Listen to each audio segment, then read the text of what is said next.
आता 1 मे ते 15 ऑगस्ट चुकीच्या पद्धतीनं कोणी जर गाड्या चालवत असतील, नियमाचा भंग करत असतील तर त्यांचं आम्ही कारवाई करणार। जर बेकायदेशीरित्या ते वाहतूक करत असतील, वाहतूक परिवहन सेवेच्या नियमाला बगल देऊन ते सर्वसामान्य जनतेला फसवत असतील, त्रास देत असतील तर त्यांचं लायसन्स रद्द करण्याचा अधिकार परिवहन विभागाला आहे आणि परिवहन विभाग ते लायसन्स रद्द करेल।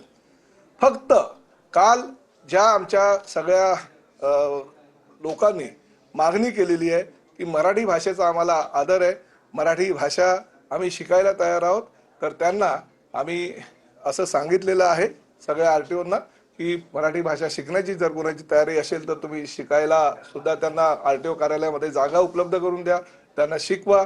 काही पुस्तिका त्यांना हवी असेल तर ती पुस्तिका द्या आणि प्रत्येक आरटीओने एक कमिटी तयार केली आणि त्या कमिटीच्या माध्यमातून ही 1 तारखेपासूनची जी मोहीम आहे ती मोहीम आमची पुढे चालू राहणार आहे। नाही बघा, कायदेशीर कारवाई तर आम्ही करणारच, फक्त मराठीच्या मुद्द्यासाठी आमचे आरटीओचे अधिकारी त्यांना शिकवतील। 1 मे ते 15 ऑगस्ट पर्यंत आम्ही ही मोहीम करणार आहोत आणि त्या दरम्यान त्यांनी शिकायला हवं। जर त्यांना काही मुदतवाढ हवी असेल तर त्या संदर्भात आम्ही निर्णय घेऊ, परंतु ह्या दरम्यान आमचे आरटीओचे अधिकारी सुद्धा कोकण मराठी साहित्य परिषद आणि मुंबई मराठी साहित्य संघ या 2 संस्थेच्या माध्यमातून आम्ही शिकवणार। आणि त्या सगळ्या ड्रायव्हर, आम्ही जेव्हा ड्राईव्ह घेतला आमच्या लोकांनी, ते नलावडे त्यांना बोलवा, ड्राईव्ह घेतला तर ड्राईव्ह घेतला असता जे 565 रिक्षा चालक होते त्यातील बहुतांश रिक्षा चालकांनी मराठी आम्ही शिकू आणि मराठी शिकायला आम्हाला जे जे काही करावं लागेल ते आम्ही करायची तयारी आहे असं त्यांनी सांगितलं। एकेकाने बोला। 15 ऑगस्ट पर्यंत या कालावधीमध्ये जर मराठी भाषा बोलता आली नाही तर त्याचं लायसन्स रद्द होणार की नाही? लायसन्स त्याचं मराठी भाषेवरनं रद्द होणार नाही, परंतु त्यांनी बेकायदेशीर जर काही कृत्य केलं असेल, त्यांनी चुकीच्या पद्धतीनं कागदपत्र सादर केली असेल, आरटीओच्या नियमानुसार जर तो वागला नाही, अनेक 20 आमच्यामध्ये 20 कलम आहेत, त्या 20 कलमांच्या आधारे जर तो चुकीच्या पद्धतीने काही करत असेल तर त्याचं लायसन्स रद्द करायचा अधिकार आम्हाला आहे। ते आम्ही कुठल्याही प्रकारे त्यामध्ये हयगय करणार नाही।